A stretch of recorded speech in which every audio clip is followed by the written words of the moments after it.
This is Martin Giles of the Guildford Dragon News, and this evening I'm with Councillor John Rigg, the lead councillor for regeneration at Guildford Borough Council, and he's agreed to be interviewed on the subject of the Tumbling Bay Weir and the current issue about the closure of the towpath.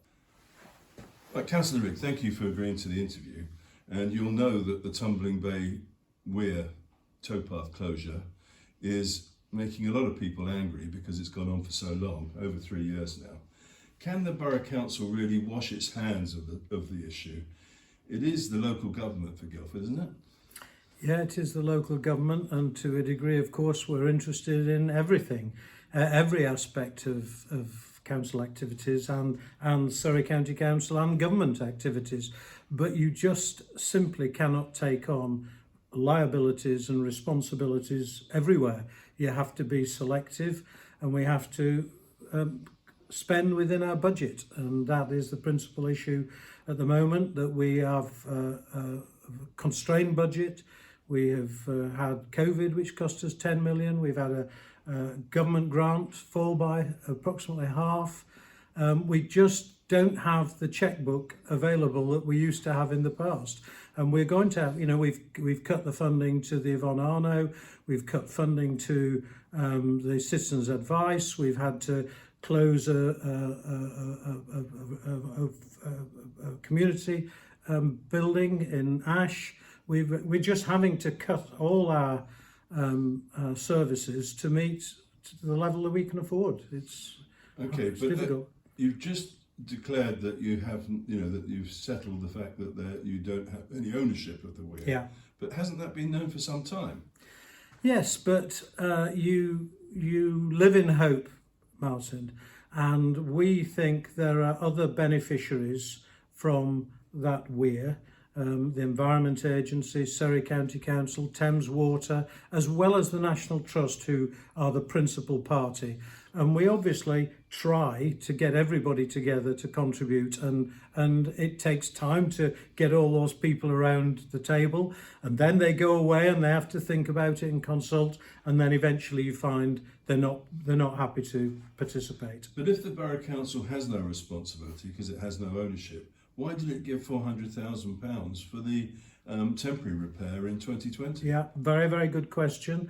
I think it was an emergency. The whole way navigation drained, and it wasn't a time to start debating with all the parties concerned. And at the time, a decision was made that they'd share the cost with the National Trust, but that doesn't mean they can do that indefinitely. And the more work that has been undertaken to check the ownership and the liabilities, the more it's not the council's responsibility, and neither can we just go on to land and start undertaking works. Now, you said several times there's no responsibilities, but why is there no mention in the council report that was debated last week of the creditable account of Chris Shaw, who says he was the senior engineer who carried out maintenance of the weir as a GBC employee until the late 1980s. Why was that not included in the report? It's a material fact, isn't it? Well, there's lots of material facts which are not in the report in terms of how long do you make a report. We've gone back probably over 100 years, maybe even 200 years, in trying to plot ownerships and track the history and how much do you put in. I did meet him. I think he's a very credible witness. I believe everything he said about that he was responsible for maintaining the weir in the 1980s, but that's not enough to say that applies today. And the judgment that we've reached is that we've been unable to justify why that happened. It may again be one of those kindly arrangements that when the council was very, very prosperous, we used to do all the time, I'm told, and we just can't do it today. Okay, but as far as I understand, you don't have any record of what happened at that time. No. And so you don't know whether the council notified the National Trust that they were giving up this responsibility. No, but of course we've invited the National Trust to make available any information which imposes a duty on us. And of course, if we had the clear duty, if it was our obligation, we wouldn't hesitate for a moment. You have to meet we're a council, we have to meet our statutory and legal obligations. But this isn't one of them. Okay, so are you just going to give up now and do nothing as your motion said? Well, we're going to not get a chequebook out, which is the ambition of all the other parties, but we can't afford to do that. We've got to live within our means. However, of course, we want to find a solution, and in the paper that we put to council, we said we'll always leave room for other solutions to come forward. And if there could be a party of all the other beneficiaries come together, then that would reduce the financial contribution, and that would perhaps reopen the door. But we're not leading on it, and neither are we going to be the only other party with the owner, the clear owners of it. Okay, now in the debate, Councillor George Potter said that engineers had given their opinion that a temporary bridge is not possible. But Mr. Shaw, the former engineer, said that one was installed for a repair in the 1980s, ironically because National Trust insisted the towpath was maintained while he conducted a repair of the weir. Have you seen the engineer's report that Councillor Potter referred to? And if so, can it be put in the public domain? No, I'm unaware of it. I have had anecdotal reports that is evidence that a temporary bridge can't be installed there because of the loading of the ground on the banks of the way, and the National Trust expressed that view as well. And as I say, it's not our land. We can't suddenly start dictating to the owners as to what to do with the sides of with the banks of the River Wey. So we will have to just abide by that decision. But one side that could be used is council property, isn't it? The Millmead Island bit. Yes, there is land, but it's a much wider gap, and of course the wider the gap, as the river opens to the Wey River itself, rather than the navigation, it becomes more problematic.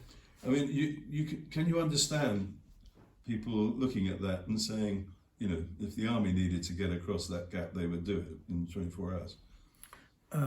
Well, they're more than welcome to invite the army to come and show us how they could do it. Have the army been asked? No. Well, why couldn't they give an opinion even? They could. They're welcome to give an opinion, but besides the Tumble Bay Weir, this council has thousands of other obligations, and the amount of time and money we've spent on this exercise, we just have to draw a line somewhere.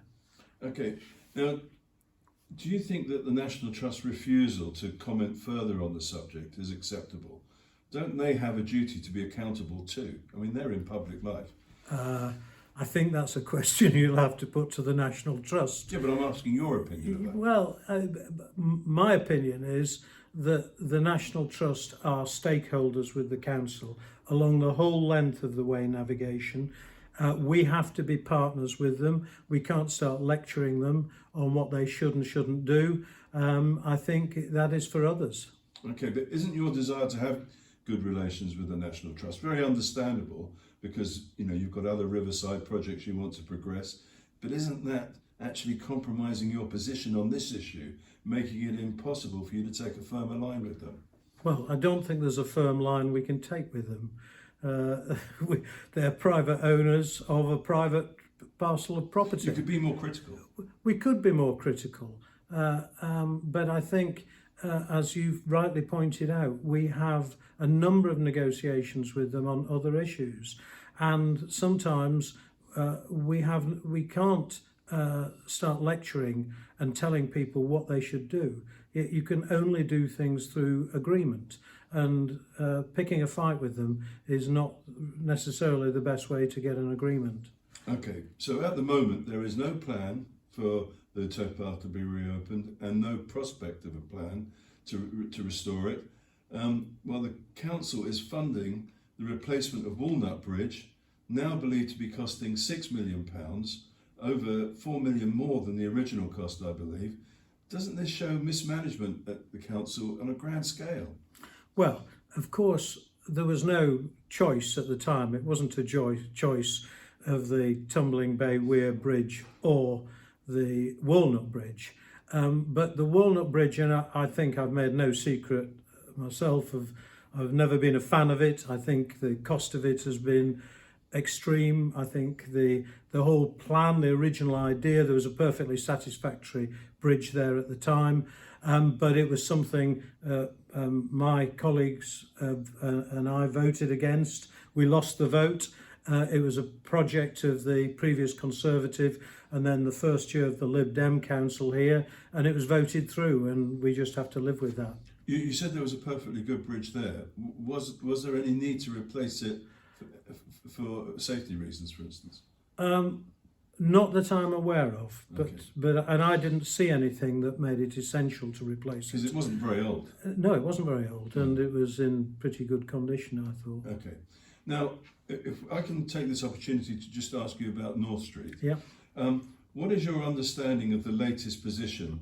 You would have seen that the developers have refused to comment on speculation that they've decided to appeal. What's your view on all that? Well, I'll be very interested to hear from them when they do make a decision. I absolutely understand the choices are difficult choices. It's walk away, having spent millions, or appeal. And to appeal, I think they'll have a very good chance of winning, but there's always uncertainty with it and costs. Or put in a planning application, a new one, and actually run that in parallel with the appeal process.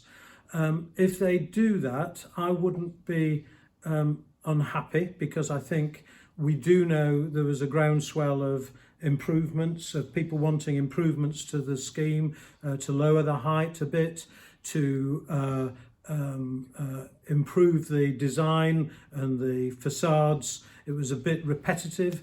What we've got to try and do is try and bring the political parties together and the representatives of the planning committee and try and find a way through this. It is too important to this town for this to go wrong, and I'm particularly concerned that the developer will just put in a planning application and ignore the public realm wins that we'd agreed and just said we're going to go for just a pure housing development. And I think that would be a great loss, even though that would be encouraged by Surrey County Council. Now, you said that you weren't allowed to attend some of the meetings relating to how the design of the project was going to be agreed with council officers.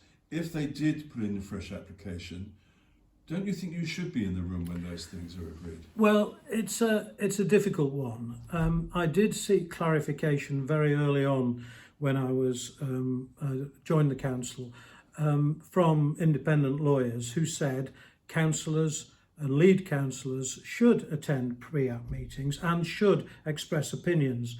That's not the culture here. The culture here is the planning officers are kept very, very separate and shouldn't be participating with councillors in those meetings, or the council shouldn't participate in the meetings. I think that is a rather old-fashioned view. I think it's mistaken, but it is where we are. One day I would hope it would change. Because we can vote you out. You know, the people of Guildford can, or Holy Trinity can decide not to vote for you, but we can't decide not to vote for planning officers, can we? No. Okay. Well, Councillor Rigg, thank you very much for your time. Thank you, Martin.